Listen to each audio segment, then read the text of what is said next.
बाल कृष्ण लीला। नमस्कार दोस्तों, आप सभी का स्वागत है हमारे YouTube चैनल चेतना स्टोरी में। भारत की 7 प्राचीन और पवित्र नगरियों में से एक है मथुरा। मथुरा में भगवान कृष्ण का जन्म हुआ था।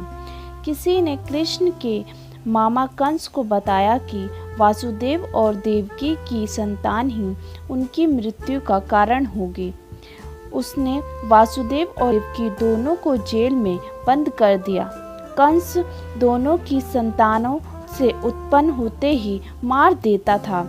भविष्यवाणी के अनुसार विष्णु को देवकी के गर्भ से कृष्ण के रूप में जन्म लेना था। भद्रपद के कृष्ण पक्ष की रात्रि के 7 मुहूर्त निकाले गए और 8वां उपस्थित हुआ। तभी आधी रात के समय सबसे शुभ लगन उपस्थित हुआ। उस लगन पर केवल शुभ ग्रहों की दृष्टि थी। रोहिणी नक्षत्र तथा अष्टमी तिथि के संयोग से जयंती नामक योग में लगभग 3112 ईस्वी पूर्व अर्थात आज से 5126 वर्ष पूर्व को हुआ। जोशियों के अनुसार रात 12 बजे उस वक्त शून्य काल था। यमुना के पार गोकुल। जब कृष्ण का जन्म हुआ तो जेल के सभी सत्री माया द्वारा गहरी नींद में सो गए। जेल के दरवाजे स्वयं ही खुल गए। उस वक्त भारी बारिश हो रही थी। यमुना में उफान था। उस बारिश में ही वासुदेव ने नन्हे कृष्ण को एक टोकरी में रखा और उस टोकरी को लेकर वह जेल से बाहर निकल आए। कुछ दूरी पर ही यमुना नदी थी। उन्हें उस पार जाना था, लेकिन कैसे? तभी चमत्कार हुआ। यमुना के जल ने भगवान के चरण छुए और फिर उसका जल 2 हिस्सों में बंट गया और इस पार से उस पार रास्ता बन गया। कहते हैं कि वासुदेव कृष्ण को यमुना के उस पार गोकुल में अपने मित्र नंदगोप के यहाँ ले गए। वहाँ पर नंद की पत्नी यशोदा को भी एक कन्या का जन्म हुआ था। वह कन्या को अपने साथ लेकर और वहाँ कृष्ण को सुलाकर आ गए। गोकुल में यशोदा का मायका था और नंदगांव में उनका ससुराल। श्री कृष्ण का लालन पालन यशोदा माँ नंद ने किया था। गोकुल यमुना के तट पर बसा एक गांव है, जहाँ सभी नंदों की गांवों का निवास था। नंद मथुरा के आसपास गोकुल और नंदगांव में रहने वाले आभारी गोपों के मुखिया थे। यहीं पर वासुदेव की दूसरी पत्नी रोहिणी ने बलराम को जन्म दिया था। बलराम देवकी के 7वें गर्भ में थे, जिन्हें योग माया ने आकर्षित करके रोहिणी के गर्भ में डाल दिया था। यह स्थान गोप लोगों का था। मथुरा से गोकुल की दूरी महज 12 किलोमीटर है। पूतना वध। जब कृष्ण को पता चला कि छल पूर्वक वासुदेव और देवकी ने अपने पुत्र को कहीं और भेज दिया है, तो उसने चारों दिशाओं में अपने अनुचरों को भेज दिया और कह दिया कि अमुक समय पर जितने भी बालकों का जन्म हुआ हो, उनका वध कर दिया जाए।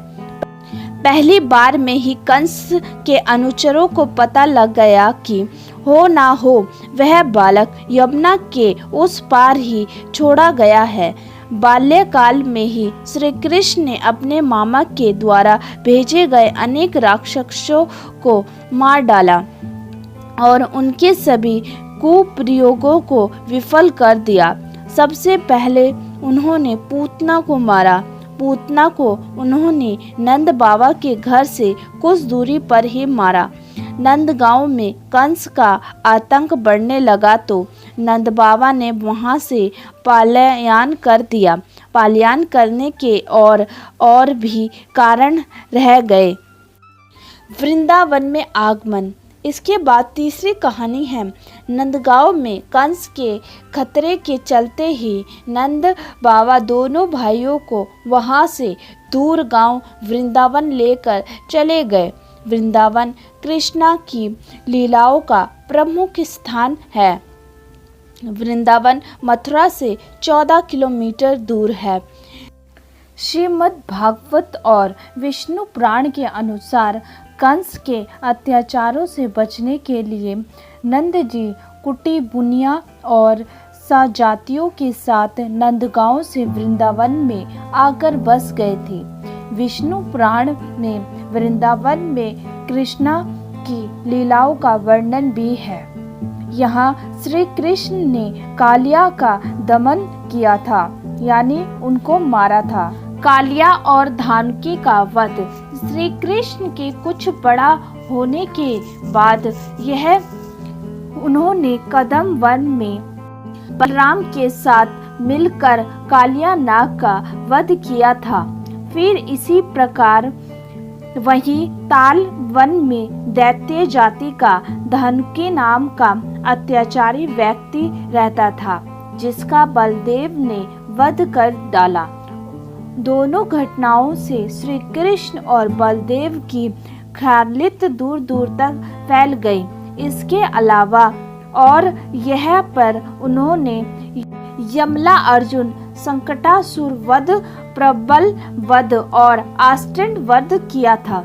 दोस्तों, आपको हमारी ये श्री कृष्ण से जुड़ी बातें कैसी लगी, प्लीज़ कमेंट कर जरूर बताएं। और आपका बहुत बहुत धन्यवाद हमारी पूरी कहानी सुनने के लिए। और हमारे चैनल को लाइक करें, सब्सक्राइब करें एंड शेयर करें। फिर मिलते हैं आपको नई कहानी के साथ। तब तक के लिए राधे राधे।